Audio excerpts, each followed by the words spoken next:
pessoal, começando mais um M, o seu programa de empreendedorismo, marketing e entretenimento aqui no YouTube. Pessoal, vou falar uma coisa para vocês hoje. Estou mano a mano, digamos assim, com um convidado muito legal, sarrafo lá em cima, um cara que eu sou fã, inclusive, muito bacana. Seja bem-vindo, Fábio Gurgel, CEO da Alliance Jiu-Jitsu Association. Tudo bom, Fábio? Seja bem-vindo ao M. Maravilha, Sandro. Muito obrigado pelo convite e a oportunidade de bater esse papo com vocês aí. Legal, Fábio. Bom, te apresentando aqui para quem não conhece, que eu acho difícil, além de CEO da Alliance Jiu-Jitsu Association, 4 vezes campeão mundial de jiu-jitsu, mestre de jiu-jitsu faixa coral, líder da equipe 12 vezes campeão mundial. É atualmente CEO, né, da Alliance Association of Jiu-Jitsu, uma empresa internacional que tem mais de 300 filiados no mundo, presente em 29 países, que tem como missão impactar positivamente a vida das pessoas por meio do jiu-jitsu. O general, como assim é chamado, é um dos nomes mais conhecidos e respeitados da história do jiu-jitsu. Começou a praticar o esporte aos 13 anos de idade e recebeu sua faixa preta aos 19, feito difícil de ser replicado e fruto de muita dedicação e comprometimento. Fábio é um dos fundadores da Alliance Jiu-Jitsu, equipe 12 vezes campeã mundial, a melhor e mais premiada equipe do esporte. Como atleta, conquistou 4 vezes o título de campeão mundial e acumulou vitórias em eventos de vale tudo.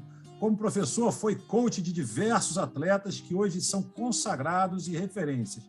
O legado como líder continua na prática diária, inspirando e engajando milhares de pessoas a performarem, seja na prática do jiu-jitsu, seja na gestão de academias e também no autodesenvolvimento. Bom, nunca foi tão importante, né, Fábio? A gente está atravessando uma pandemia, então eu queria começar assim, colocar, né, a atual situação nossa, que delicada, que a pandemia não terminou ainda, lembrando aí para várias pessoas que a pandemia ainda está, mas independente se você gosta de fulaninho, beltraninho, independente de política, independente de a favor ou contra a vacina, o fato é que a pandemia não é assim, não é um fato a desconsiderar. E o esporte sofreu bastante. A gente teve aí a Olimpíadas, teve vários eventos adiados. Como é que você viu aí e está vendo, né, esse momento delicado aí de pandemia e o desenvolvimento do esporte, né? Porque as instituições pararam, o esporte deu uma travada.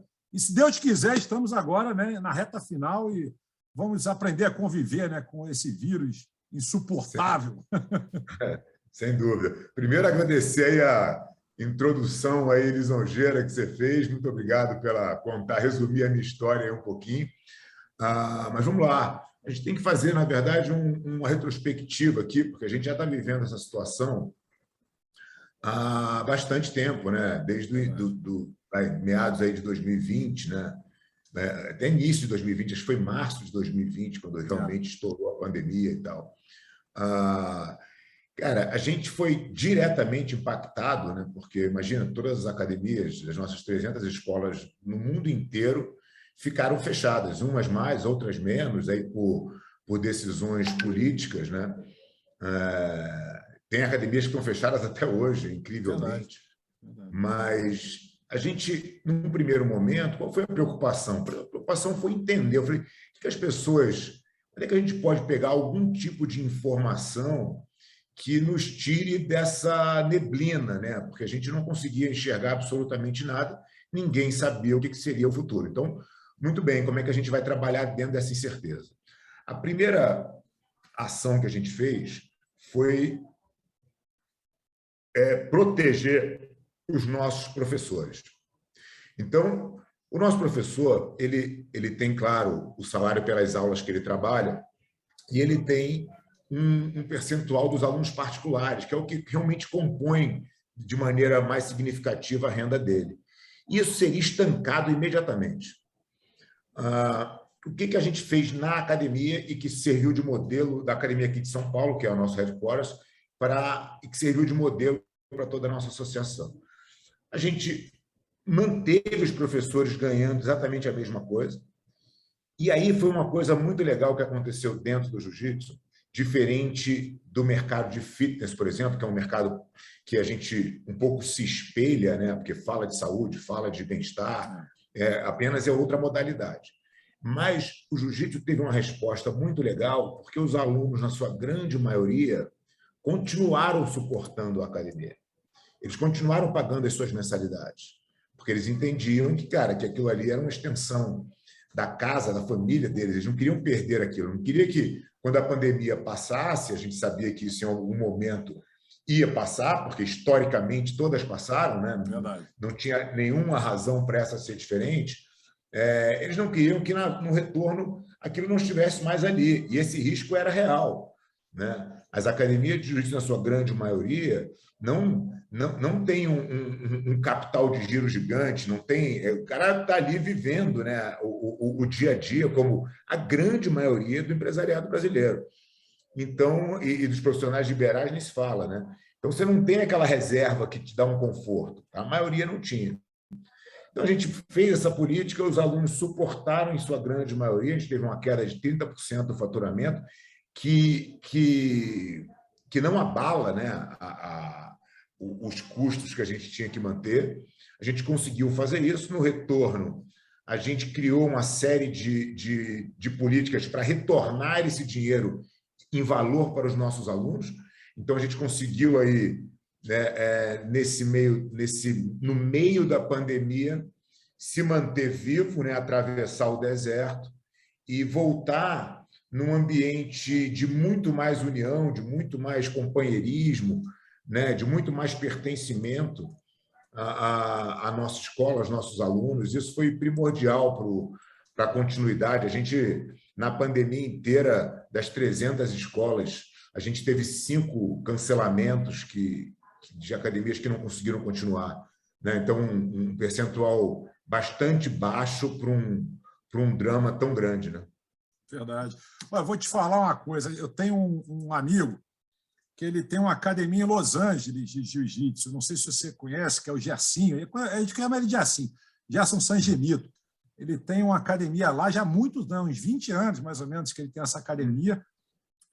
Se eu não me engano, posso estar contando uma história errada, mas, se eu não me engano, ele já foi franquia, foi uma franchise da Gracie, se eu não me engano, lá, e por algum motivo eles se desentenderam lá na franquia e ele continuou com a academia.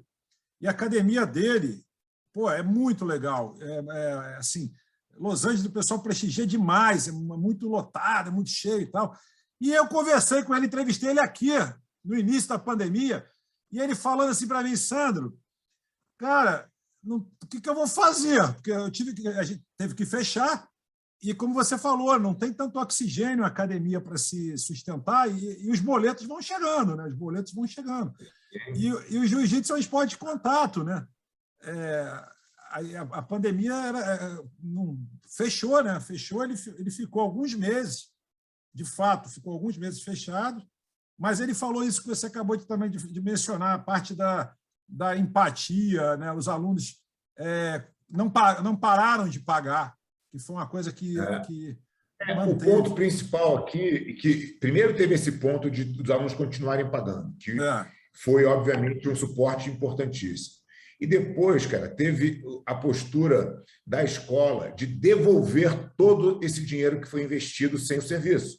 Porque isso também é uma diferença. A gente não é um fundo assistencialista aqui, né? Todo mundo está... Essa pandemia, se tem uma coisa que ficou claro para todo mundo, é que, cara, isso não é uma exclusividade sua, é um problema mundial. Todo mundo está enfrentando esse problema, uns de forma mais severa, outros de forma menos.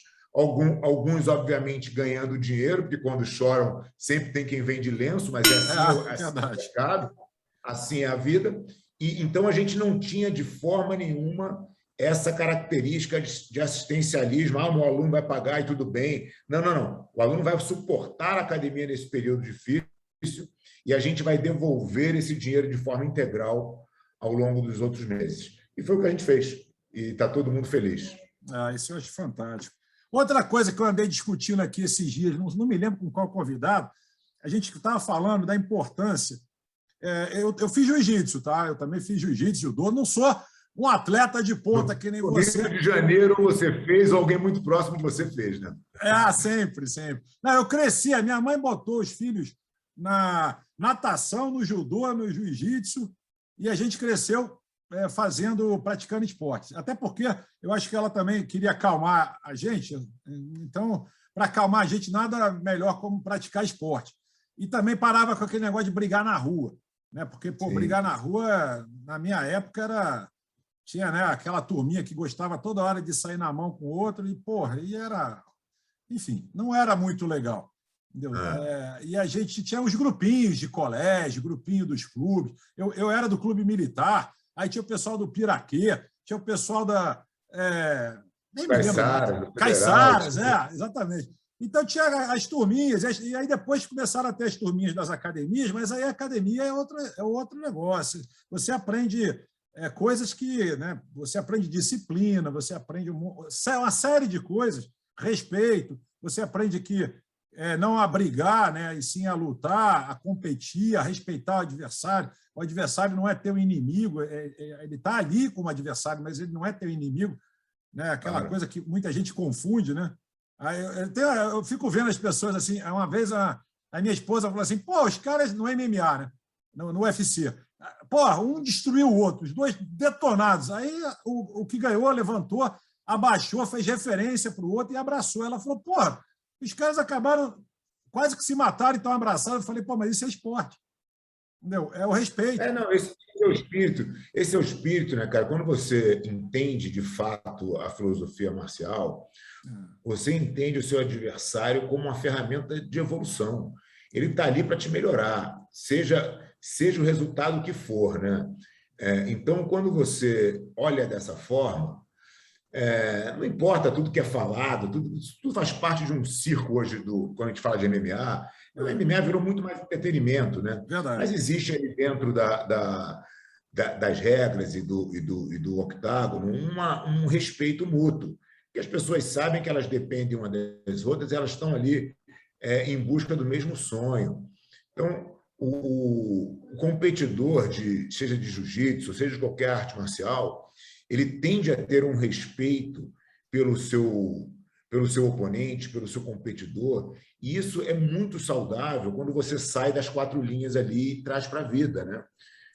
Você vai ter competição na tua vida em tudo que vocês propuseram a fazer, né? Se a coisa for boa, vai ter competição, né? Então, é importante que você saiba se relacionar bem com os seus interlocutores, aí, com os seus competidores, né? Acho que isso é fundamental. Então, aí é o que eu estava conversando. Estavam falando esses dias que o governo estava estudando colocar educação financeira nas escolas. Entre outras, educação financeira. E, eu já sou a favor disso faz tempo, a gente crescer, né, empreendedorismo, né, a criança crescer com isso em mente, é bacana. Por que não também um projeto que coloque jiu-jitsu, coloque artes marciais nas escolas, tendo em vista que, né, pô, na minha formação foi fundamental, eu acho que dos meus amigos todos também foi fundamental, mais até a luta do que a natação. Tudo bem, o desenvolvimento é diferente, são esportes diferentes, mas na natação, por exemplo, você e aí eu não estou querendo falar mal do esporte, não, pelo amor de Deus, eu adoro, mas é que é diferente, cara. A natação ela não te dá, digamos assim, tanta disciplina quanto uma luta, tanto respeito ao oponente quanto a luta, no meu ponto de vista, tá? Isso é pessoal. A gente tem alguns problemas aí, Sandro, para a implementação disso, né? Eu acho que é um sonho meio utópico, até para te falar a verdade, na realidade que a gente vive.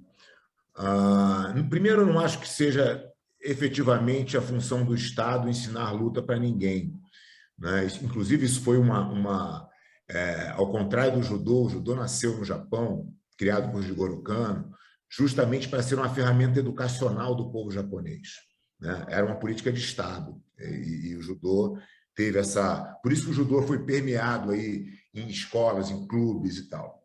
O que acontece com o jiu-jitsu? O jiu-jitsu ele tem uma realidade totalmente diferente. O jiu-jitsu ele depende do sucesso das suas academias. O jiu-jitsu depende do mercado.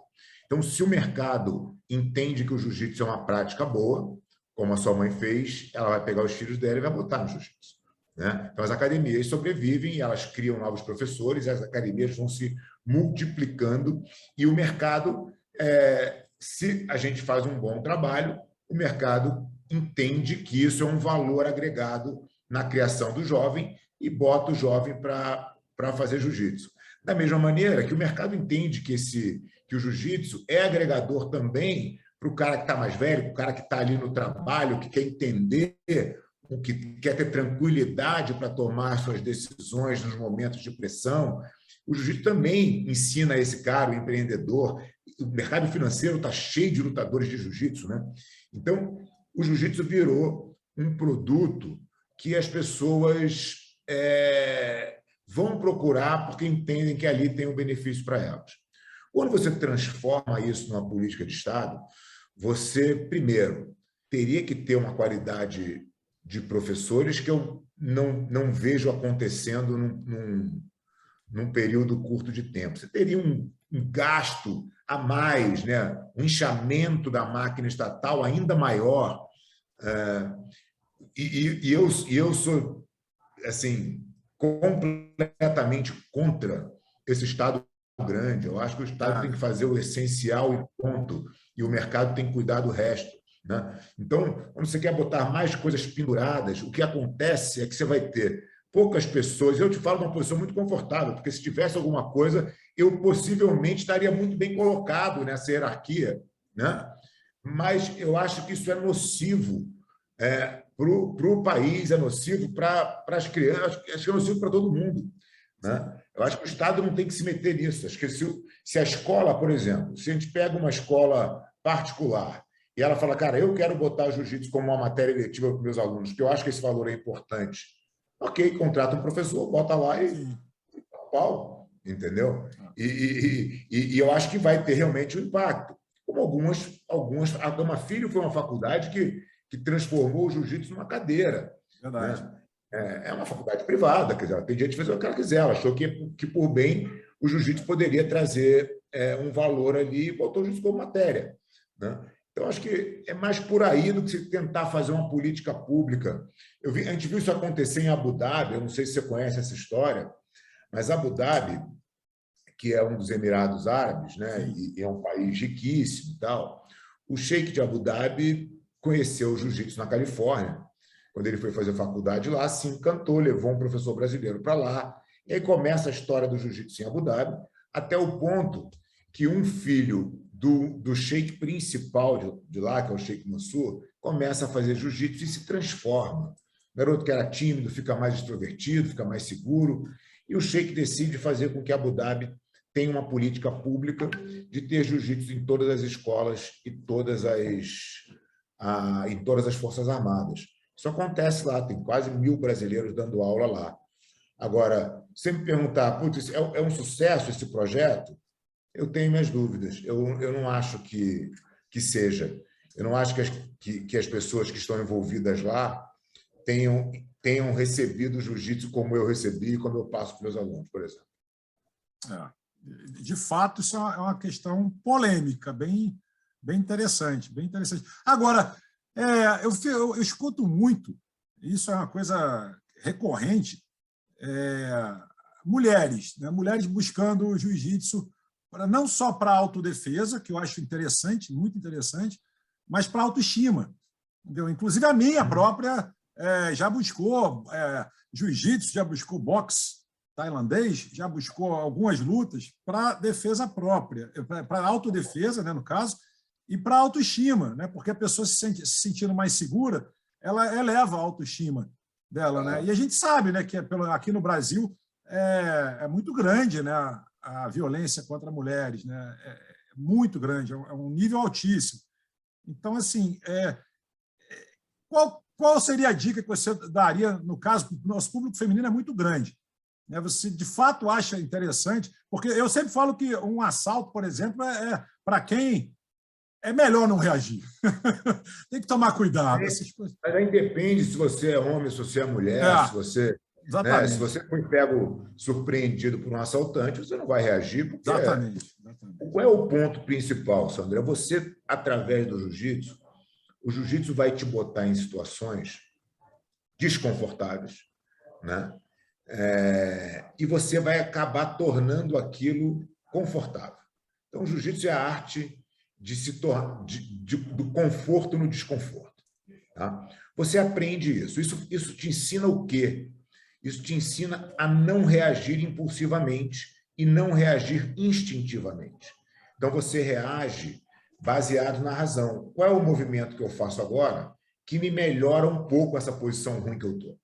Né? É a técnica. Então, você vai aprendendo a se controlar.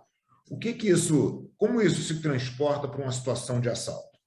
Você vai ter a tranquilidade de refletir e de enxergar a situação sem ser consumido pelo hormônio da adrenalina. Porque se a adrenalina tomar conta, possivelmente você vai agir instintivamente. E o instinto, muitas vezes, vai te caminhar para o desastre. Né? Como você aprende logo cedo no jiu-jitsu, o instinto te caminha para o golpe, porque a técnica foi desenvolvida exatamente dessa maneira. Como você reage sempre? Assim. Então, como é que eu crio uma técnica para ganhar disso? Né? Então, todo movimento que você faz de forma instintiva, ele tende a ser errado. E isso, se você levar para os negócios ou para as relações, é muito verdade também. Então, você aprende a deixar de ser reativo e se torna reflexivo. O reflexivo significa o seguinte: isso pode demorar fração de segundo, ou isso pode demorar uma semana, não importa. Né? Mas eu vou fazer uma ação que foi pensada, né? E que foi prevista uma consequência. E, em cima daquela consequência, eu tenho uma outra ação para fazer. E assim é o jogo do jiu-jitsu. Né? Agora, eu vou te dar um dado muito interessante na questão das mulheres. As mulheres sempre foram de 10% a 15%, né? Vem crescendo o número, tal, 10% a 15% do contingente de uma academia de jiu-jitsu. A gente acabou de abrir uma filial aqui em Moema, na Arapanés, do zero. Academia zero, não tinha nenhum aluno, a gente fez todo o lançamento e tal. A academia está no seu segundo mês de vida, está com 100 e poucos alunos, 40% são mulheres. Opa. O que isso mostra? Isso mostra que a mulher adora o jiu-jitsu, que é um exercício extremamente versátil, né? Você trabalha o corpo inteiro, você trabalha a cabeça. O que a mulher não gostava? Não gostava do ambiente que foi construído nas academias de jiu-jitsu na década de 90, que era um ambiente que talvez tenha sido o ambiente que você frequentou. Exatamente. Que é um ambiente assim, muito intenso no sentido de ou você é um casca grossa ou você não sobrevive àquilo, e o legal era que se você tivesse academia com maior número de campeões e não uma academia que entregasse jiu-jitsu para quem realmente precisa. Então, essa é a grande diferença. Esse ambiente no jiu-jitsu hoje se transformou, pelo menos nas melhores academias do mundo. A academia da Aliança São Paulo, aqui onde é o nosso headquarters, a gente oferece 550 aulas por mês. Dessas 550 aulas por mês, 5% são de competidores. O resto da grade inteira, de 7 da manhã às 9h30 da noite, são para praticantes normais. Então, as mulheres são super confortáveis de ir lá, né? Tudo dentro do maior respeito, da maior limpeza, todas as salas climatizadas. Então, o jiu-jitsu foi evoluindo. Né? Você pode fazer um comparativo fácil se você olhar para as academias de ginástica na década de 80, 90 no Rio. Eram academias de bairro, nos prédios comerciais, né? Era o Almir, era o Pavão, eram os caras que tinham a melhor turma de ginástica e tal. Olha hoje. Hoje você vai numa companhia atlética, numa Bodytech, numa Reebok, a barra subiu muito. É verdade. Né? E a mesma coisa está acontecendo com o jiu-jitsu. Então, as mulheres vão ser cada vez mais bem-vindas e vão se sentir cada vez mais confortáveis dentro das boas escolas de jiu-jitsu. E é bacana que a gestão, né, das mesmas mudou o mindset, né? Porque é o que você falou, era muito voltado mesmo para disputa, para ser casca grossa e tal. Eu peguei essa época e, de fato, por exemplo, na minha turma lá, eu treinei Bom, eu treinei no Jardim Botânico, numa academia famosa do Jardim Botânico, e treinei muitos anos lá, em Botafogo também. E era muito, você não via mulheres. Entendeu? Quando aparecia, era raro, era uma coisa assim, raríssimo. Eu mesmo quase não me lembro de ter treinado. Acho que eu treinei com uma ou duas mulheres e durante toda a minha história com jiu-jitsu, muito difícil. Eu acho bacana, isso acontece, esse movimento está acontecendo também com o karatê. Eu tenho um grande amigo, o Marcelo Guido, do Paraná, que foi terceiro lugar no Mundial, um cara muito bacana, tem uma academia muito clássica lá, muito tradicional lá de karatê, e ele vem me falando também que esse movimento das mulheres, né, entrando no esporte, querendo o esporte para vários fins, não é só para também, eu falando em defesa pessoal e tal, mas às vezes para desestressar, né, para sair um pouco da rotina do dia a dia. Tem um ponto, Sandro, que é importante a gente entender, e quem já fez jiu-jitsu nessa época que você fez vai entender melhor ainda. O jiu-jitsu nunca teve metodologia de ensino, tá? A metodologia de ensino da Academia Gracie, que é da onde saiu todo o jiu-jitsu do Brasil, ela era uma metodologia desenvolvida para aulas particulares, onde está o professor e o aluno. E aí é muito fácil, porque eu te dou uma aula hoje, amanhã eu sei exatamente o que você aprendeu, aí você volta daqui a 3 dias, eu sei exatamente onde você está. É muito fácil de eu seguir uma ordem cronológica quando eu tenho um aluno só. Né? Era um programa de 36 aulas da Academia Gracie. Esse foi o único programa. Depois que as academias se proliferaram pelo Brasil inteiro e pelo mundo depois, o que esses caras levaram foi a parte competitiva, a parte do treino. Né? Então, eles simplesmente replicavam o que eles tinham vivido, sem nenhum padrão de ensino, sem nenhuma ordem cronológica, sem nenhum sentido de aprendizado. O que a gente fez no início da década de 2000, eu entendi que o jiu-jitsu tinha essa dor. Esse era o grande problema do jiu-jitsu. O que eu fiz? Eu fui lá atrás na minha jornada de iniciante do jiu-jitsu, que eu me lembrava com muito carinho, porque tinha sido uma experiência muito boa para mim, e eu fui escrevendo todos os pontos e desenhando como eu poderia fazer um programa que atendesse o aluno coletivo, o aluno de grupo, que era a realidade das academias. Pouquíssimas academias tinham aí a network suficiente para ter aulas particulares. A maioria dava aulas em grupo. E no grupo, você mal ou bem tem que tratar todo mundo da mesma maneira. E aí você tem o cara que já treina desde há 5 anos, com o cara que está começando. Como é que você faz para dar uma aula? Eu fui fazendo com tudo que você aprende. Cara, você tem níveis de aprendizagem. Você não chega numa faculdade de engenharia no último ano projetando uma ponte. Tem um caminho, né? Verdade. Como é que a gente tinha que construir aquele caminho dentro do jiu-jitsu? E foi isso que a gente fez. A Aliança foi a primeira escola a escrever a metodologia de ensino inteira. Né? Então, a gente já vem há 20 anos limpando essa bagunça que foi feita da década de 50 até a de 90. E aí isso foi ampliado pela competição, que os campeonatos de jiu-jitsu começaram a crescer e, consequentemente, ia se replicando esse modelo de insucesso. A gente veio com essa metodologia. O que aconteceu com as nossas academias? Elas quintuplicaram de tamanho.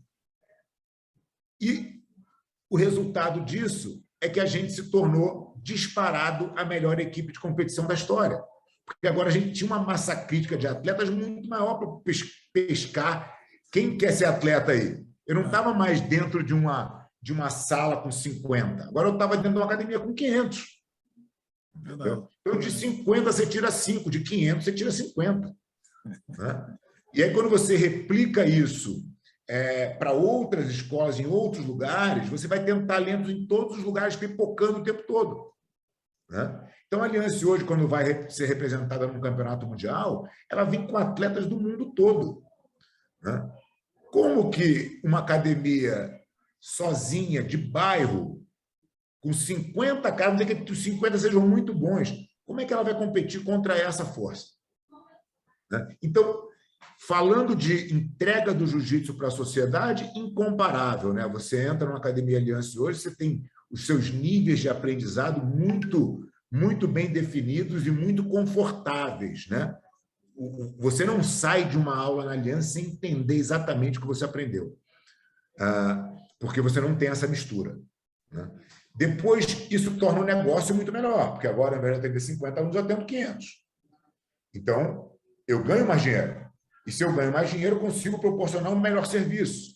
Eu tenho mais professores preparados, minha academia é mais bonita, mais limpa, mais cheirosa, mais climatizada, melhor localizada. Tudo começa a funcionar melhor. E é isso que o mercado do jiu-jitsu está acordando, né? Para essa realidade. Então, eu acho que o futuro do jiu-jitsu, como eu exemplifiquei aqui a questão do fitness, é essa, é a barra subir muito, academias muito bem estruturadas e pensando no cliente e não no professor pensando no discípulo, entendeu? Porque essa relação ela é muito nociva, na maioria das vezes. Sim. Quase abusiva, às vezes, né?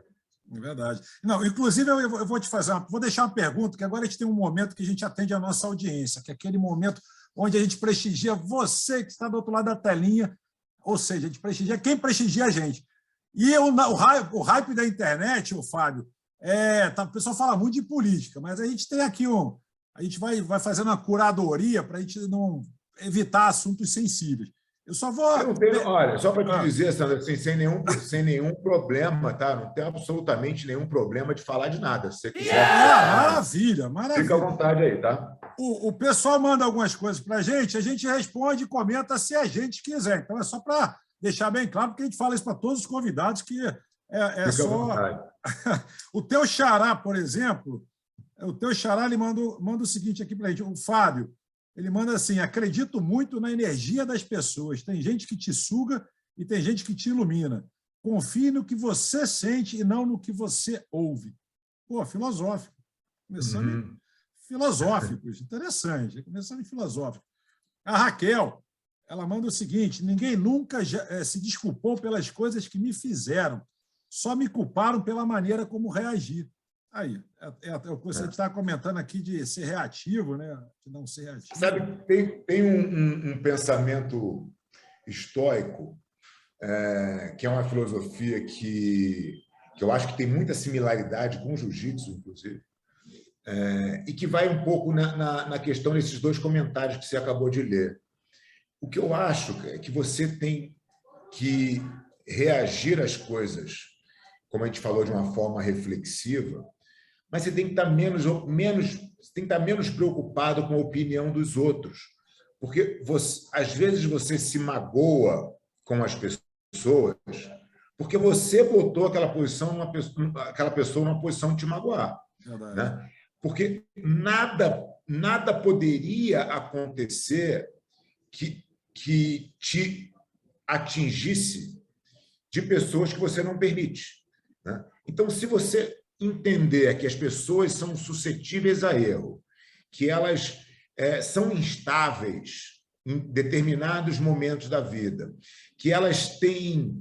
que a amizade, de certa maneira, muitas vezes é setorial, né? O teu amigo que é muito teu amigo em uma questão pode não ser tanto em outra, ele pode ter valores diferentes de você, iguais em umas coisas e diferentes em outra. Se você entende que o mundo é assim, você passa a sentir muito menos o que as pessoas fazem, porque isso de fato não importa, e isso não está no teu controle, né? Então, a máxima é: o que eu posso fazer que está no meu controle? Se eu vou fazer da melhor maneira possível, só depende de mim. O que não está no meu controle, não está no meu controle. Eu só tenho que aprender a reagir da melhor maneira, né? Ou refletir e tomar a minha ação usando aquele obstáculo que se colocou no meu caminho de forma evolutiva. Verdade. Acho que essa que é a lição. Aliás, você falou uma coisa muito interessante, não entrando assim, propriamente dita em política, mas tangenciando a política. Em 2018, rapaz, o que eu tive de amigo que brigou comigo e estavam brigando comigo em função das eleições, em função da... Pô, porque eu sempre tive uma posição muito contra a situação na época, contra a corrupção, contra o PT, contra isso, contra aquilo. E, logicamente, que a minha posição na época, que aí eu acho engraçado, porque o ser humano, a gente podia ser mais humano, né? No sentido de respeitar mais a opinião, mesmo que a opinião seja contrária, mas respeitar. Né? E eu nunca vi um movimento tão grande como foi em 2018, porque em 2018 eu tive pessoas que eu conheci há décadas, até família, gente de família brigando por causa de política, gente. Pelo amor de Deus, entendeu? É um negócio assim. Se você, na minha opinião, se você gosta do fulaninho A, B, C, D, porra, o problema é seu. Agora eu tenho o direito de gostar também de outro fulano. Então, Claro. e não é porque eu sou. Na época eu estava. Eu votei já, olha só para você ter uma ideia. Eu já votei, eu tenho 52 anos, eu já votei no Collor, eu já votei. Depois, não me lembro mais, no Sarney, não, eu votei no FHC, eu votei, na época, até no Lula, na primeira eleição dele, eu votei. Aí, porra, se eu voto no Bolsonaro, aí a galera fala que cai em cima de mim como se fosse uma coisa assim, cara. Entendeu? Todos os presidentes, por exemplo, que eu votei, a maior parte deles me decepcionaram. Inclusive, o último que eu votei, que foi de esquerda, que foi o próprio Lula, na época da Dilma eu votei no Aécio, mas o próprio Lula foi uma decepção, cara, porque o cara veio de baixo, entendeu? Podendo fazer história, um cara torneiro mecânico, um cara sem nível universitário, sem nada, um cara com a faca e o queijo na mão para fazer história mesmo, e o cara montou a maior quadrilha de corrupção do mundo. Entendeu? Foi um dos maiores escândalos mundiais.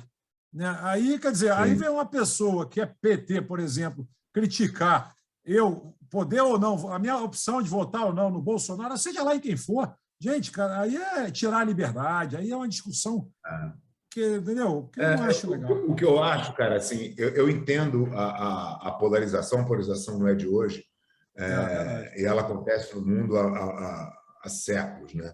Verdade. O ponto é que o brasileiro, talvez de uns tempos para cá, ele começou a se interessar mais por política, né? A gente discutia futebol e, de repente, você sabe hoje a escalação do STF, né? É verdade.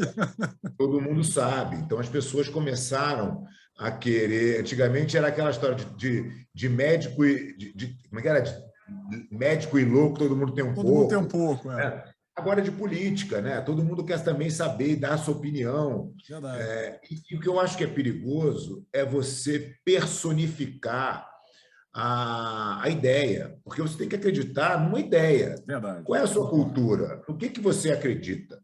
Né? Quais são os seus valores? E aí, a escolha do teu candidato, ela deveria estar somente ligada a quem está mais próximo das suas ideias. Né? Então, não importa se é Bolsonaro, se é fulano, se é ciclano, assim, quem defende as ideias que eu acredito. Né? Eu sou um cara que entendo que o liberalismo é a melhor forma de governo. Menos Estado, mais liberdade para as pessoas, mais liberdade econômica, liberdades individuais preservadas, propriedade privada. É nisso que eu acredito. Né? Qual é a proposta que mais se alinha a esse tipo de ideia? Não me importa quem é. Né? Agora, é claro que dentro de uma eleição é que nem cardápio, né? Você vai lá no restaurante, é o que tem. Né? Nunca é o ideal, né? Por isso que é tão comum você votar e se decepcionar. Mas você só se decepciona, cara, quando você coloca ali também uma expectativa. Né? E a gente tem que entender que eu acho que o Brasil passou por décadas, né? Décadas de governos de esquerda tentando fazer uma política que definitivamente fracassou. Verdade. E como fracassou em tantos outros lugares, né? O socialismo é um fracasso. Mas você tem esse tempo aí de pelo menos 3 décadas de governo de esquerda que culminou num fracasso, no maior, como você falou aí, no maior escândalo de corrupção na política mundial e tal. Agora, o povo brasileiro deu chance para o outro lado. né? Por um lado, mais para o conservador, mais liberal na economia. Mas falou que é liberal, mas não está fazendo as coisas.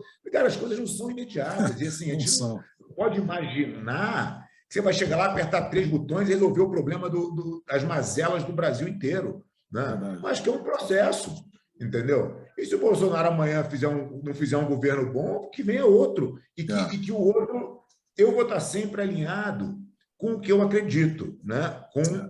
Com as minhas ideias. E, óbvio, eu não sou, de forma nenhuma, o dono da verdade. Eu gosto, inclusive, de ouvir as outras ideias. O que eu acho que tem acontecido muito é que essa agressividade ela sempre parte quando o argumento acaba. Exatamente. Né? Exatamente. O discurso da esquerda é muito bonito, muito melhor que o da direita. Muito melhor, verdade. Só que ele perde para a realidade. Então, a realidade se impõe. E aí, contra a realidade, ao invés de virem novos argumentos, vem truculência, vem xingamento, vem agressividade. Aí a discussão acaba. Né? E aí essa polarização vai ficando doentia, vai ficando não saudável. Né? Mas eu acho importantíssimo olhar, porque tem coisa boa de todos os lados. É claro que o Brasil é um país de ainda muita desigualdade social. Muito. Né? Mas será que a busca deveria ser por uma igualdade social? Porque isso não vai acontecer nunca. Igualdade entre seres humanos nunca vai acontecer. As pessoas são diferentes. Né? Agora, o que a gente tem que lutar para? A gente tem que lutar para que o mínimo, assim, a camada de baixo da sociedade viva muito bem. Com certeza. Então, você tem que lutar contra a pobreza, não nessa utopia de igualdade. Isso não vai existir, tem pessoas mais capazes. Vamos dizer aqui no jiu-jitsu, né? As pessoas que estão lá competindo, está tendo um brasileiro esse final de semana aí no Rio. As pessoas estão competindo, só vai ganhar um. Quem vai ser o campeão? Aí, no ano que vem, esse cara ganha de novo. Esse cara virou o Usain Bolt do campeonato. Ganhou tudo. Esse cara vai ter a mesma oportunidade que um cara que não ganhou nada? Claro que não. Vão ter mais oportunidade. O Usain Bolt ganha muito mais dinheiro do que o cara que não consegue se classificar. Né? E assim é. O esporte mostra isso toda hora. Né? Você tem diferentes qualidades. Isso não quer dizer que você seja um melhor ser humano ou nada, mas naquela questão ali você é melhor. Né? Então, eu vou extrair o que é melhor de você ali. E o que perdeu não precisa querer que eu não ganhe. Né? Então, vamos dizer lá, está na corrida de 100 metros. Todo mundo consegue correr a 10 segundos a corrida. Então, ninguém pode correr mais rápido. Ninguém pode bater o recorde, porque a sociedade parou de se desenvolver. Né? Se você obriga a igualdade, você esmaga a sociedade na pobreza. Isso é o exemplo de todos os... Pode falar aí dos tentativas comunistas, União Soviética, China, Coreia do Norte, Vietnã e tantos outros. Venezuela. Venezuela, verdade. A Argentina. Não é buscar a igualdade, cara, é buscar a saída da pobreza das camadas de baixo da sociedade. E isso tem acontecido. Se você olhar o mundo nos últimos 100 anos, as pessoas hoje da África subsaariana, que é o lugar mais pobre do planeta, vivem igual aos europeus. Entendeu? De 1940, 1950. Quer dizer, a humanidade está andando para frente, está melhorando, entendeu? Então, acho que a gente tem que dar oportunidade para outras ideias, entendeu, cara? Eu acho que esse que é o ponto. Diminuir as desigualdades, né? Realmente, igualar, eu também acho que é o top, mas diminuir as desigualdades, né, seria uma coisa. Você vai diminuir? Será que diminuir a busca também? Porque, veja bem, você vai diminuir a desigualdade. Agora, eu quero ser igual ao Elon Musk. Né? Aí eu vou lá e diminuo. Aí ele cria agora o foguete que vai para Marte. Porra, aumentou de novo. Aumentou de novo, Claro, você querer diminuir a desigualdade, você dizer para o cara que está em cima, fala, desacelera aí para o pessoal de baixo chegar. Qual é a necessidade? Esse pessoal que está lá na frente, ele permite que a sociedade como um todo se enriqueça, né? E é isso que a gente precisa. A gente tem que parar de se comparar com os outros. Verdade. Eu nunca vou ser o Elon Musk, né? Mas, porra, de repente, agora, por exemplo, eu estava conversando aqui no escritório, vai ter o Mundial em Vegas, né?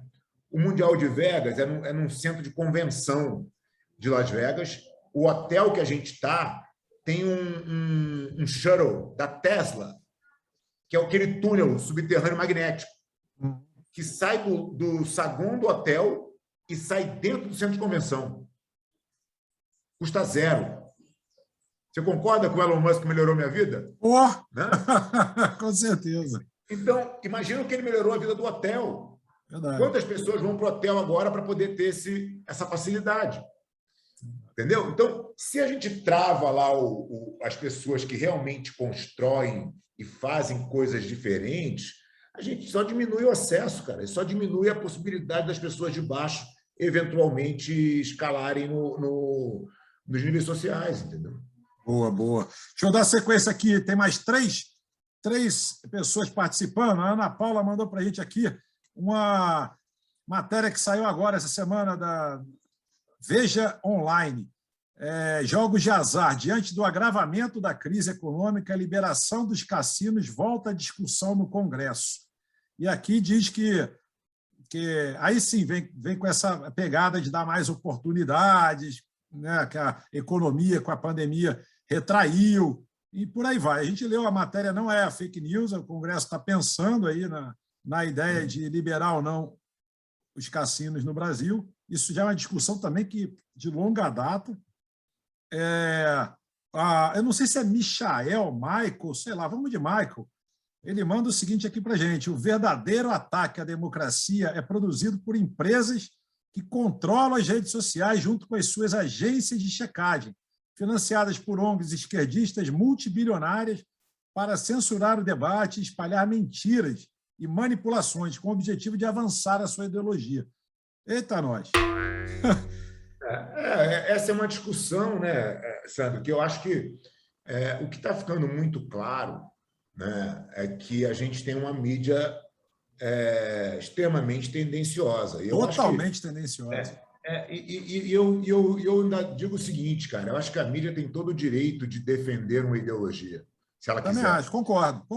Desde que isso seja claro. Exatamente. Né? Então, olha, você vai nos Estados Unidos, a CNN é uma emissora de esquerda, a Fox é uma emissora de direita. Verdade. Está lá, claro, você escuta o que você quiser. Né? O problema aqui no Brasil é que a gente tinha uma quase total hegemonia da Rede Globo e ela sempre bancou a neutralidade, né? Ela sempre bancou o jornalismo baseado nos fatos, isento e tal. Isso se comprovou a maior mentira, a maior fake news da história. Isso está ficando escancarado pelas redes sociais.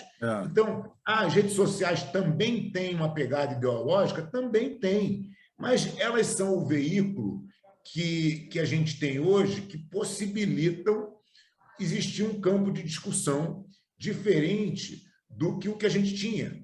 Né? Então, você vê novas iniciativas surgindo, né? Novas emissoras, novos programas através da internet e que já falam de pautas liberais, já falam de pautas conservadoras, né? Em contraponto que vem com os fatos.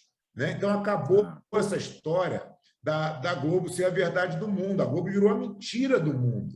E as pessoas estão cada vez vendo isso de uma forma mais transparente. Né? Então, acho que as redes sociais elas dependem do usuário. Nós somos o produto da rede social. Né? Eu acho que a tendência é que as outras redes sociais surjam.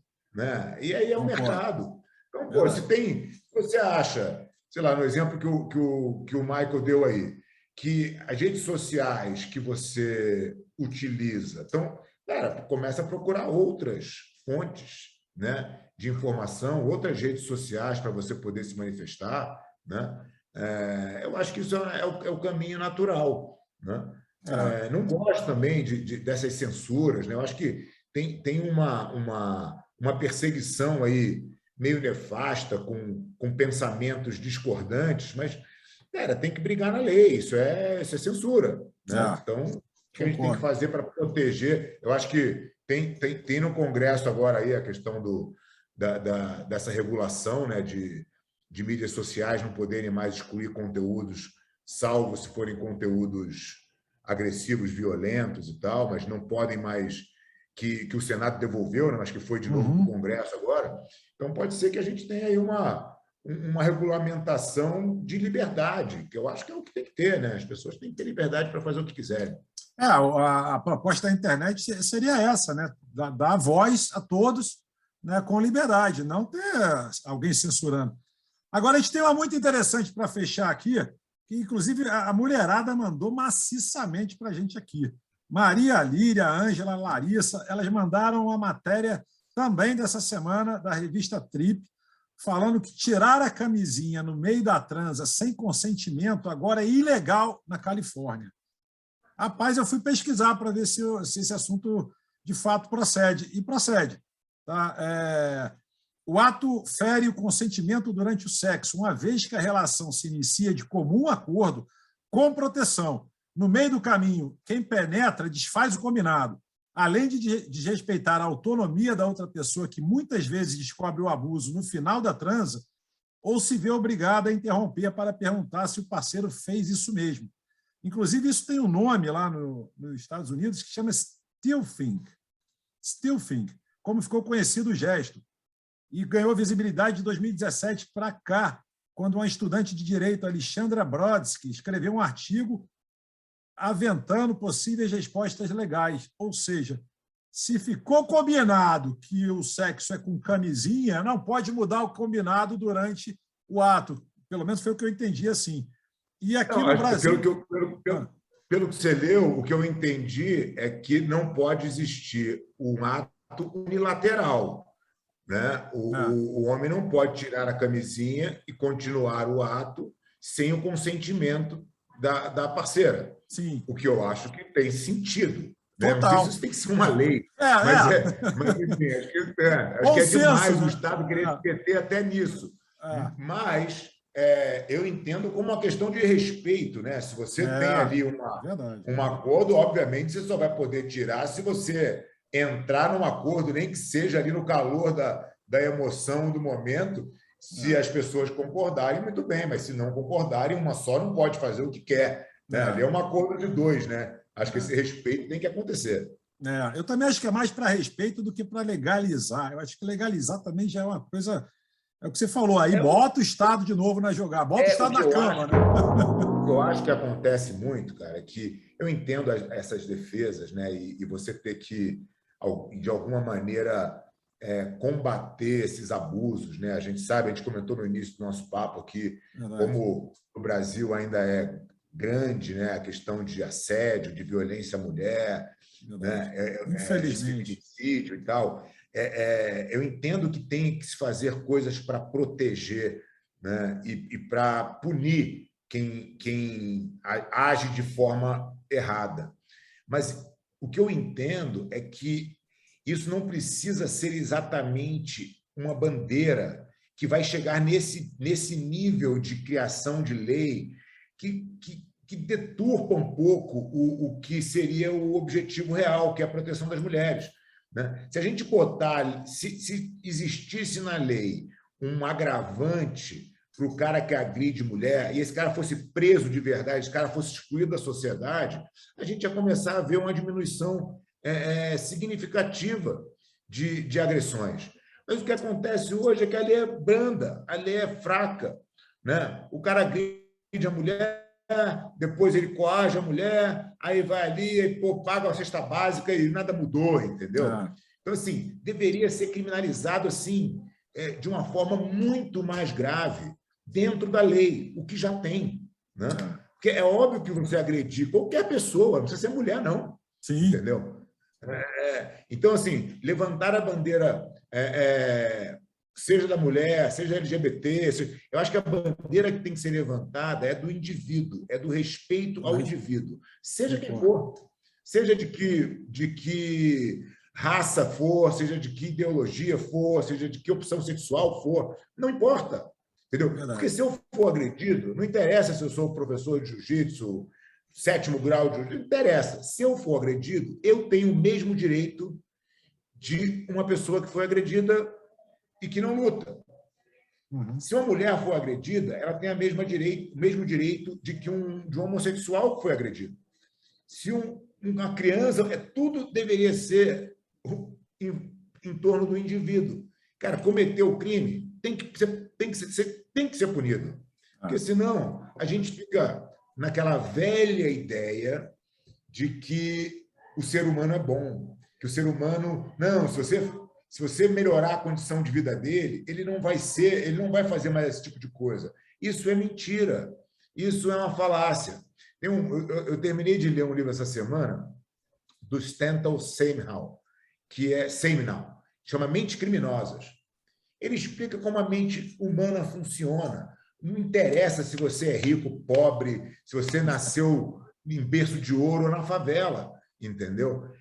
O ambiente tem muito pouco a dizer de quem é criminoso ou não. Tanto é que você vai nas comunidades mais pobres, a grande maioria não é criminoso.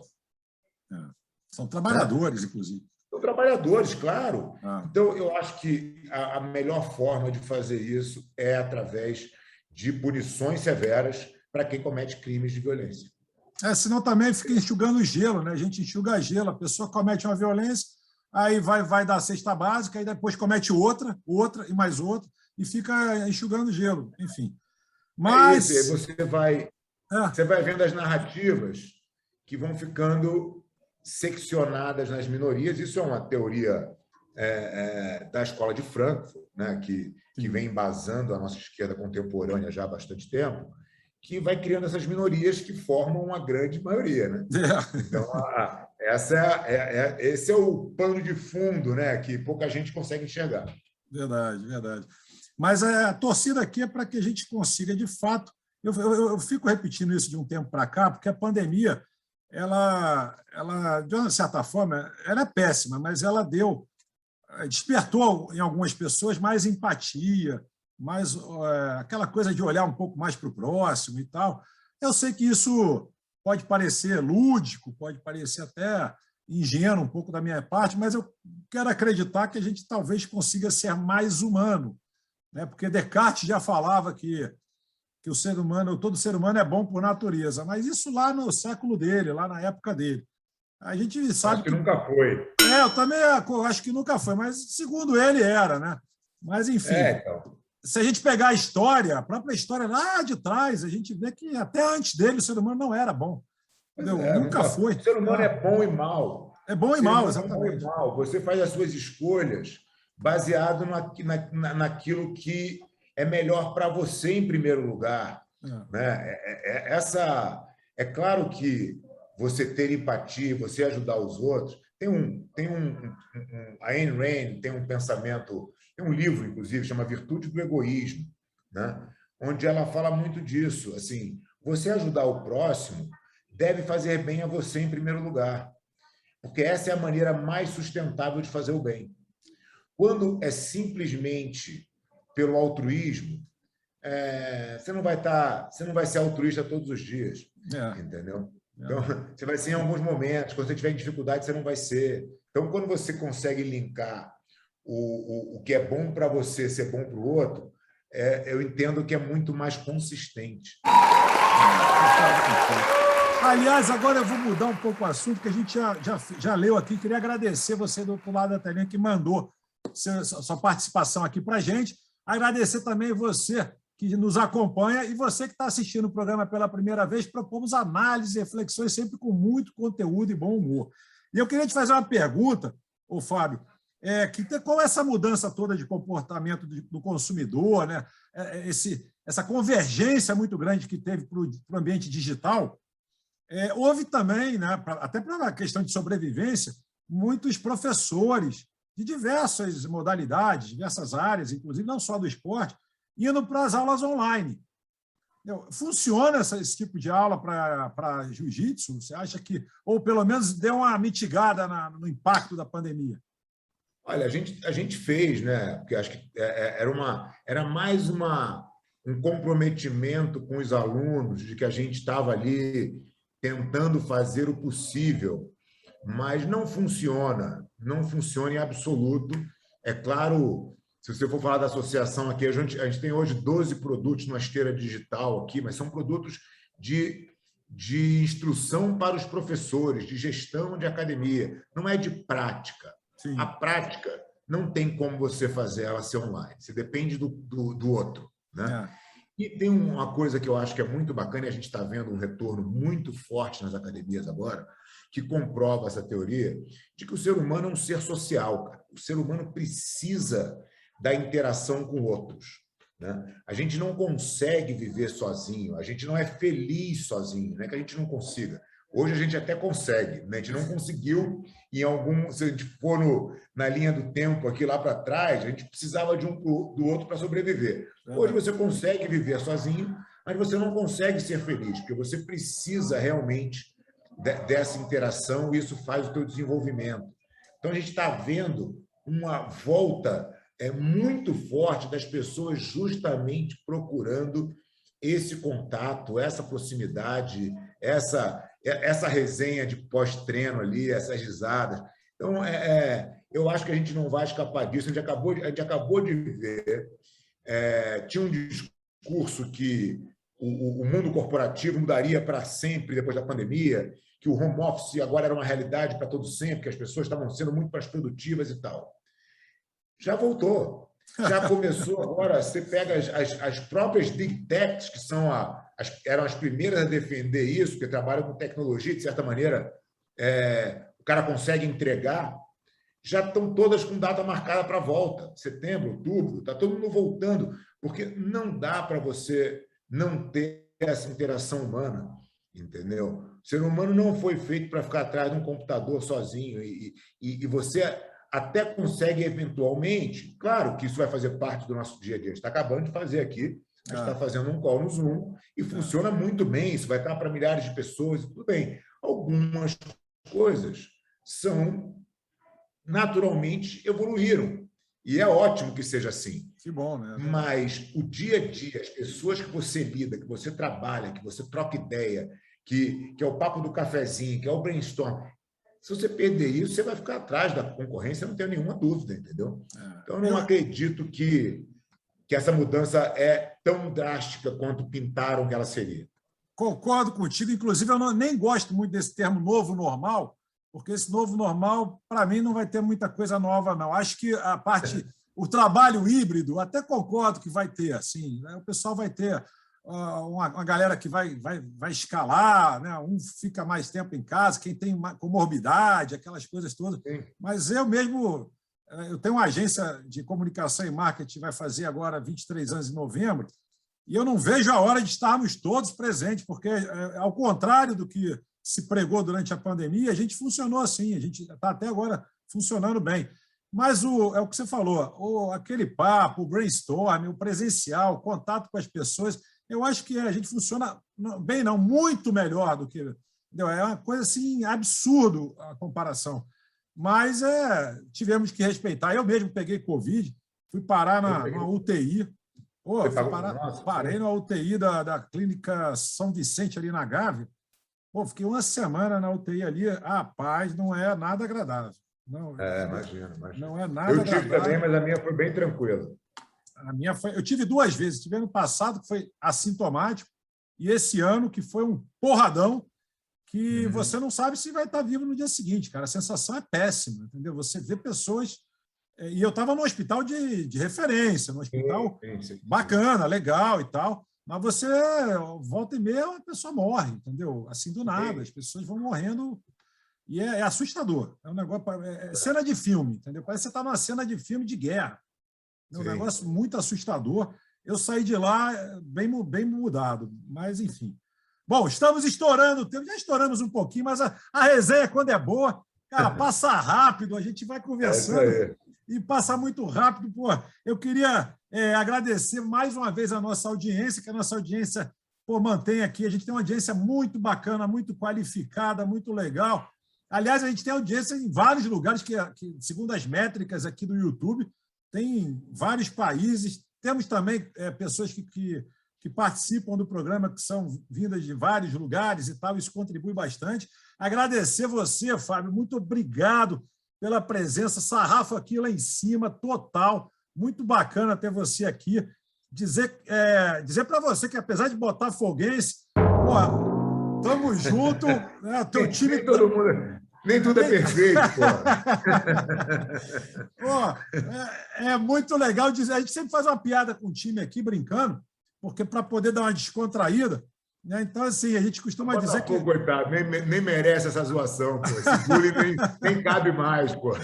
Não, mas o clube, a gente tem um carinho, a gente brinca, mas a gente só brinca com quem a gente tem carinho, senão a gente não brincava. A gente brincou já dizendo que já entrevistou todo mundo, a torcida toda, que cabe tudo num carro, só aquelas brincadeiras que todo mundo faz com o botafoguense, mas eu tenho muito respeito, pela estrela solitária. Pô, queria dizer que as portas abertas aqui para o M, para você voltar, por favor, volte mais vezes. Hoje a gente teve um problema de conexão, não sei como isso acontece, uma vez ou outra, é raro acontecer aqui no M, mas aconteceu hoje, não é a primeira vez, então a gente não teve a participação de mais galera, que tem um time grande aqui, somos 8 no total, mas cada programa ficamos eu, que geralmente ancoro, e mais 2 comentando, e o convidado. Hoje não tivemos esse formato, mas eu queria deixar o convite para você voltar, né, para a gente continuar essa resenha aí, um papo muito rico, muito bacana, e deixar você encerrar o M do jeito que você quiser, meu amigo. Fica à vontade. Obrigado, Sandro. Ótima resenha aqui, papo sensacional. Voltarei com certeza para conhecer o resto da turma aí. Foi um prazer, espero que a tua audiência aí tenha curtido e sucesso para vocês aí. Forte abraço. Valeu, Fábio, você também. Agradecer você do outro lado da telinha e lembrando que estamos presentes toda semana aqui no M no YouTube. Obrigado, pessoal. Abraço, tamo junto.